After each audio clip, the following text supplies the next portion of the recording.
Olá pessoal, aqui é a professora Deliane Gomes e nós vamos continuar a conversa sobre a fisiologia hematológica agora.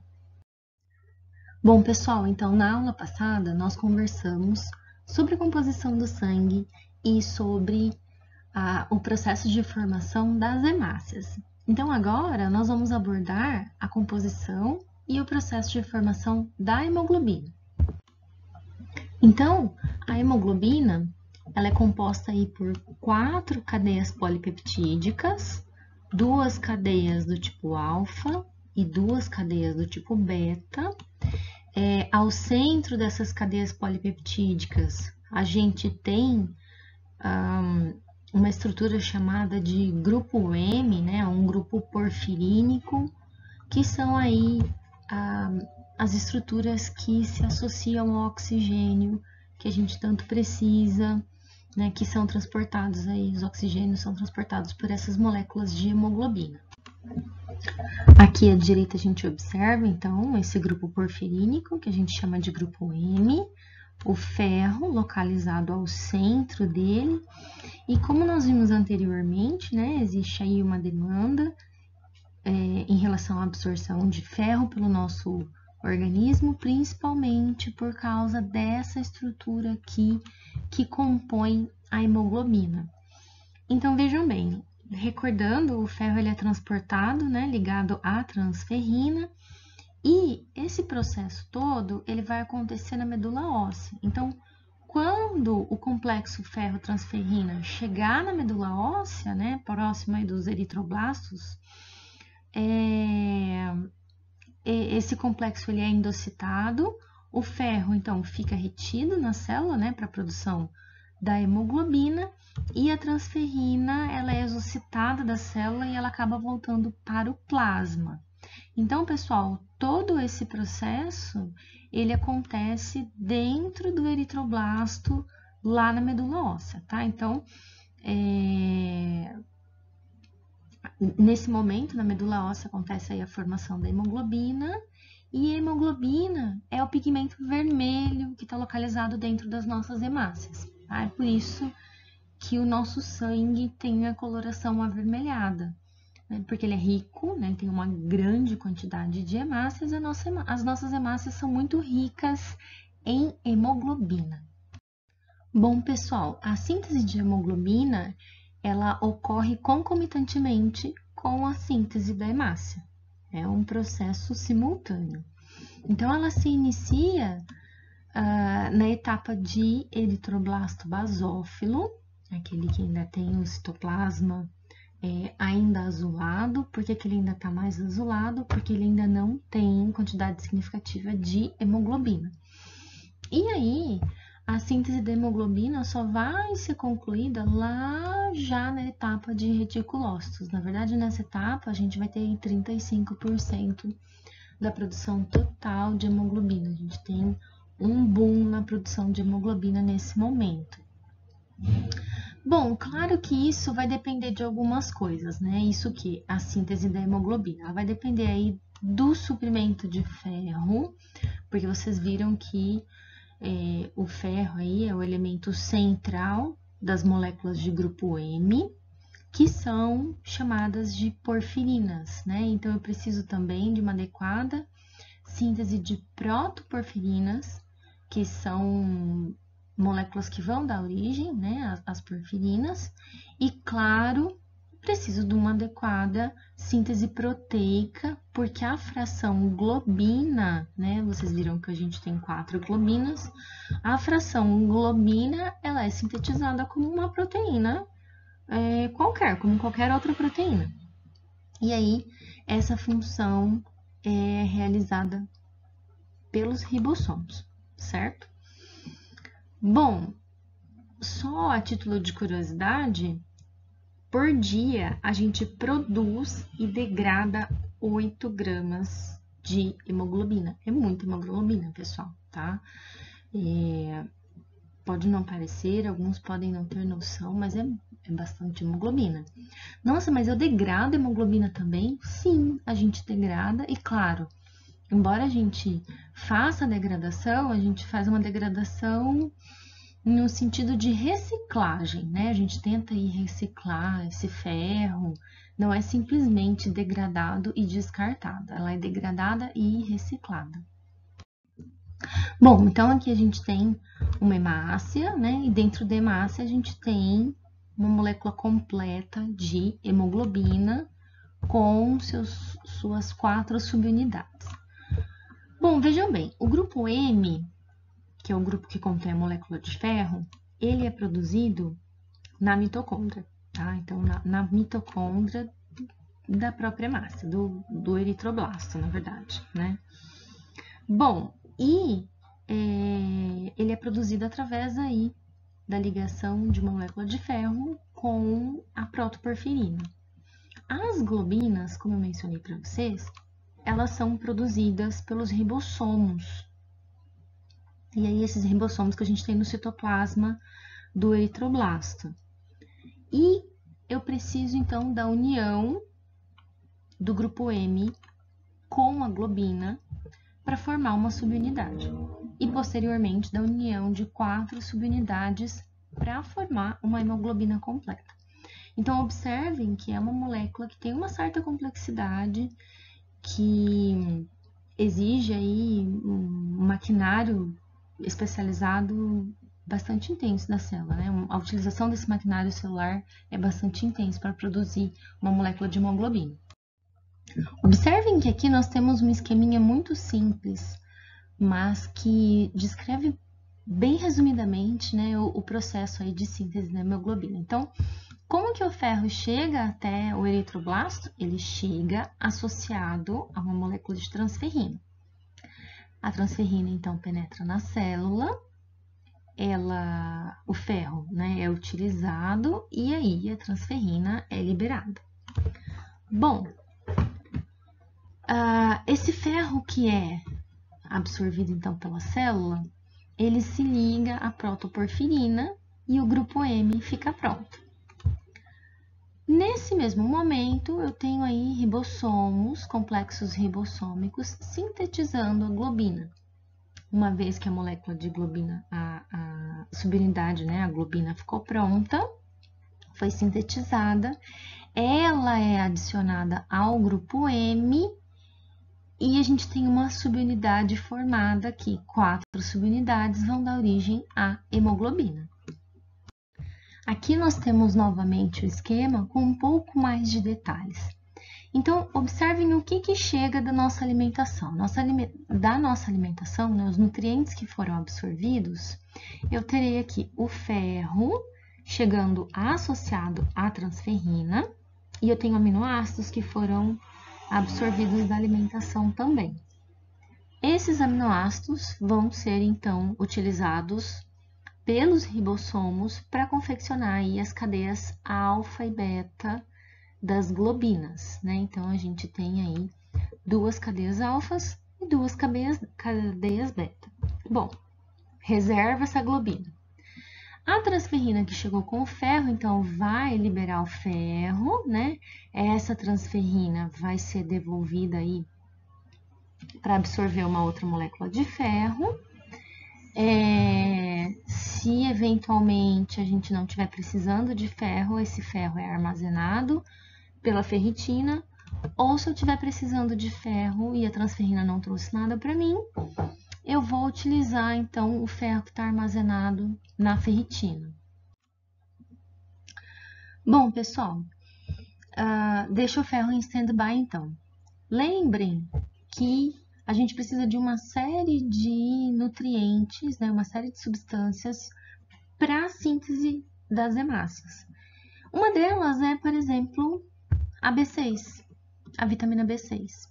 Então, ela vai ser associada à glicina, mais succinilcoenzima A, vão passar por uma série de transformações até chegarem em protoporfirina, que associada juntamente com o ferro vai formar o grupo M. Então, o nosso ferro que estava em stand-by, né, independente da forma como ele foi obtido, ou da ferritina, ou da transferrina, ele se associa à protoporfirina, que passou por todas aquelas etapas, e forma o grupo M? Bom, a gente já tinha aqui umas moléculas de globina também que estavam em stand-by, né? Que a gente tinha chegado até aqui no processo. Eles vão se associar e vão finalmente formar a nossa hemoglobina lindona que a gente está vendo aqui. Então, lembrem, 2 cadeias alfa, 2 cadeias beta, cada uma com seus respectivos grupos M ao centro. Gente, e olha que interessante isso daqui. Temos lado a lado as moléculas centrais da clorofila e da hemoglobina. Então, a gente tem aqui, basicamente, a gente pode olhar pela estrutura, basicamente, o grupo M. Ao centro do grupo M da hemoglobina, a gente tem o ferro. Ao centro do grupo M da clorofila, a gente tem o magnésio. E, gente, todo o restante é idêntico, né? Observem cada um dos radicais. Aqui a gente tem um metil, aqui a gente tem um metil. Cada um dos radicais, cada uma das posições são exatamente as mesmas. O que diferencia é que em um eu tenho magnésio, em outro eu tenho ferro. E olha o resultado disso, né? Uma pequena modificação, a clorofila é verde e a hemoglobina é vermelha. Muito interessante, né? Bom, pessoal, e agora a gente tem um outro processo. Esse processo é chamado de hemocaterese. O que é hemocaterese? Hemocaterese é um processo natural que acontece no nosso organismo, que é o processo de destruição e consequente reciclagem das hemácias que já estão velhas no nosso organismo. Velhas por quê? Porque as nossas hemácias, elas têm uma vida útil de mais ou menos 4 meses, né? Então, mais ou menos aí uns 120 dias. Após esse período, quando elas passam aí pelos seios venosos do baço, elas são fagocitadas, né, no sistema redículo endotelial pelos macrófagos que a gente tem lá. E aí, o que o macrófago faz? Ele degrada, né, as porções celulares da hemácia e ele libera a hemoglobina. E agora que o interessante começa, porque a hemoglobina ela vai sofrer todo um processo aí de metabolização. Então, agora a gente vai ver isso um pouco mais em detalhes. Então, veja bem, essa hemácia aqui, ela já cumpriu o tempo de serviço dela, agora ela vai para a aposentadoria. Bom, então ela vai ser fagocitada, né, por um macrófago, né? Então, observem aqui, essas bordas amarelinhas são um macrófago. Ela tá aqui, é o fim da vida dela. O que vai acontecer, então? Algumas estruturas celulares vão ser degradadas, né? A globina, ela é o quê? Ela é uma fração proteica. Então, ela vai ser decomposta em aminoácidos e esses aminoácidos vão ser reciclados para a síntese de outras proteínas. O grupo M agora vai começar uma saga. Qual que é a saga do grupo M? O ferro vai ser liberado. Eu falei para vocês que o ferro também era reciclado, né? Então, o ferro se associa à transferrina e ele vai aí entrar ou ser utilizado novamente na medula, né? Para nova síntese de hemoglobina, ou ele vai ser armazenado. Bom, e ainda vai sobrar do grupo M a biliverdina. Biliverdina porque ela tem uma coloração esverdeada mesmo. A biliverdina vai ser convertida em bilirrubina. Agora a gente está falando o mesmo idioma. Agora vocês já se localizaram, todo mundo já ouviu falar de bilirrubina. Bilirrubina, aquela coloração amarelada. Bom, a bilirrubina, essa bilirrubina a gente chama de bilirrubina indireta, né? Então ela vai chegar no fígado, ela vai sofrer uma metabolização, vai se transformar em bilirrubina direta, vai, através dos canalículos biliares, ser liberada no intestino. No intestino ela sofre a ação de algumas bactérias que vão convertê-la em urobilinogênio. O urobilinogênio ele é expelido aí pela urina, e ele que dá aquela coloração amarelinha da urina. O que sobrar do urobilinogênio, ele é convertido em estercobilina e vai ser eliminado nas fezes, que é o que dá a coloração amarronzada das fezes. Então, aqui, vamos ver, assim, alguns detalhes a mais do ciclo da bilirrubina. Então, vejam, a hemoglobina foi degradada, liberou-se o grupo M, a gente reaproveitou o ferro, né? Então, da biliverdina originou-se a bilirrubina. A partir daí, essa bilirrubina, ela é chamada de bilirrubina indireta ou bilirrubina não conjugada. Essa bilirrubina indireta, ela é uma bilirrubina que não é solúvel. Então, para ela ser transportada através do sangue, ela precisa se associar à albumina sérica. Sozinha, ela não pode ser transportada. Ela chega até o fígado, então. Uma vez, então, que ela entrou no fígado, no hepatócito, a albumina é liberada. E aí, a bilirrubina, ela é conjugada com ácido glicurônico. Agora, ela é chamada de bilirrubina direta. Agora, ela consegue ser transportada no sangue sem, por exemplo, ela não vai precisar, né, nesse momento, ser transportada no sangue, mas ela conseguiria aí ser transportada, ela consegue ser transportada sem conjugação com a albumina. Bom, então ela vai, através dos canalículos biliares, ela vai ser liberada dentro do intestino. Dentro do intestino, o que vai acontecer? Ela vai através da bile para o intestino. Dentro do intestino, a gente vai ter algumas bactérias que vão remover esse ácido glicurônico. Então, é por isso que a gente diz que a bilirrubina vai ser, abre aspas, desconjugada no intestino. E aí, né, o resultado disso daqui vai ser o quê? A formação do urobilinogênio. Então, uma parte do urobilinogênio, ele vai ser reabsorvido e vai ficar circulante. Uma parte do urobilinogênio, ele vai ser eliminado na urina, né? E a outra parte vai ser convertido em estercobilinogênio, que vai ser liberado nas fezes e vai dar a coloração característica das fezes. Pessoal, então, em condições normais, a quantidade de bilirrubina que está sendo produzida, ela vai ser equivalente à quantidade de bilirrubina que o fígado consegue captar, conjugar e excretar. Se porventura houver um desequilíbrio e a gente tiver, por exemplo, uma produção maior do que a excreção, a gente passa a ter um fenômeno chamado de hiperbilirrubinemia. Então, vamos lá. Hiper, aumento, de bilirrubina, anemia presente no sangue. Então, a gente vai ter uma grande quantidade de bilirrubina presente no sangue. Na verdade, a gente vai observar isso em várias partes do corpo, né? Mas o processo em si chama hiperbilirrubinemia. E o mais interessante é que isso é um sinal clínico, é a icterícia. A gente começa a observar um pigmento amarelado nos tecidos do paciente, animal, humano e assim por diante. Bom, pessoal, e a gente tem uma ordem de observação aí do acúmulo de bilirrubina. Primeiro, a gente costuma observar na urina, né? Então, bilirrubina direta, já conjugada, a gente observa ela em excesso na urina.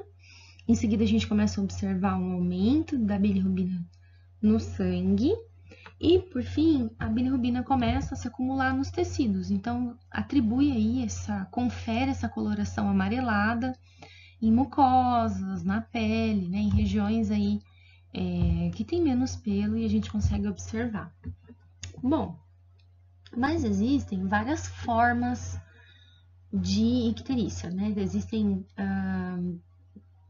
3 tipos de acúmulo de bilirrubina. O primeiro deles é a icterícia pré-hepática. Vai acontecer quando? Vai acontecer quando eu tenho um excesso de produção de bilirrubina. Então, eu tenho, por exemplo, uma hemólise, né? Então, uma anemia hemolítica ou uma hemólise intravascular, eu tenho hemácias sendo destruídas. Se eu tenho hemácias sendo rompidas na circulação, sendo destruídas, o que vai acontecer? O fígado não tem aparato instantâneo para conjugar tudo isso de uma vez. Ele tem uma capacidade limite. Então, vai sobrar bilirrubina que não vai ser conjugada.